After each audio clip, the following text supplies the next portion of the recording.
Welcome to Documentaries at 9:15 in the morning. It is your host Kavin Solanki, and today we will take you all the way from Pottstown, PA to late 19th century Yugoslavia. Let the journey begin. Josip Broz Tito was born on May 7th, 1982. He was a very poor student in his early life, and he ended up graduating 2 years later than everybody else in his age group. Other than that, his early life was pretty usual.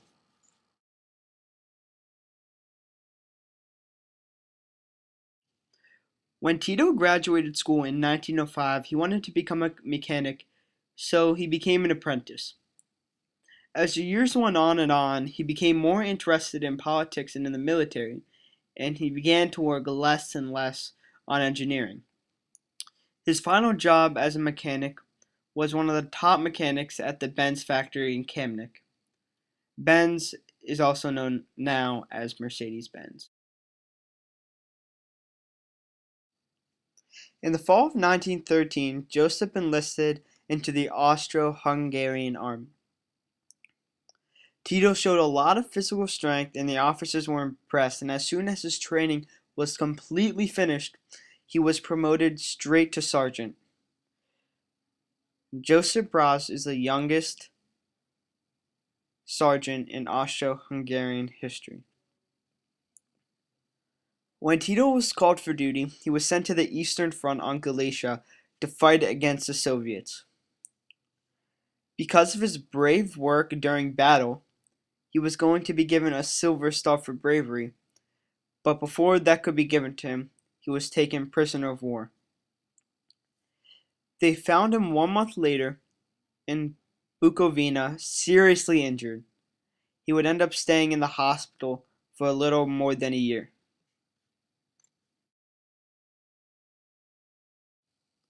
When Tito returned from war, he was asked to organize the CPY, the Communist Party of Yugoslavia. As well, he was appointed Commander-in-Chief of all National Liberation military forces. By 1943, Joseph had a large army and controlled most of Yugoslavia centered in Bosnia. Tito had Soviet support from the start, and in 1944 he received full British and US cooperation. After he liberated Belgrade in late 1944, he negotiated the merger of the Royal Yugoslavian government and his own Council of National Liberation. In March 1945, he became the new head of the Federal Yugoslavian government.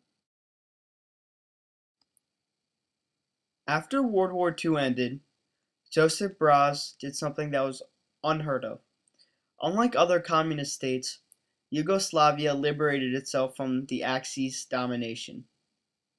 This made Stalin aggressively angry, and he sent 5 assassins to kill Josip. All 5 of these assassination attempts failed. This was the smartest move Tito could make because it removed Yugoslavia from the Cold War. As well, it benefited the country as a whole. As we learned in class, basically, I think like a unit ago, we learned about Lenin and Stalin and how they were full-on dictators. And only when we think of dictators coming from the names of Hitler, Stalin, and Lenin, we think of something bad, something evil. But in the case of Josip Tito, he was not a bad dictator at all. He was in it solely for the well-being of the country and of the people and put the people first. Unlike Stalin and Lenin, who were basically full on about power, he really did not care about any of that. He had the government pay for housing, education, healthcare. He basically did it all for the citizens of Yugoslavia and made sure they were put first. And he is one of the few dictators in which I personally have respect for. Tito died on May 4th at the age of 87 due to natural causes. He is one of the most decorated Yugoslavian men. As well, he has left a lasting impact on the world. Some awards he has won over the years are the National Hero Award, which has been awarded to him 3 times, the Order of Freedom, the Order of Courage, the Silver Medal for Bravery, the Order of the War Flag, and those are just to name a few. Over the course of Tito's life, he has made a lasting impact on world politics. As well, he will remain one of the world's greatest leaders. Compared to Lenin and Stalin, Josip Tito really made the country of Yugoslavia a better. Jesus. Beep. Did I say Yugoslavia?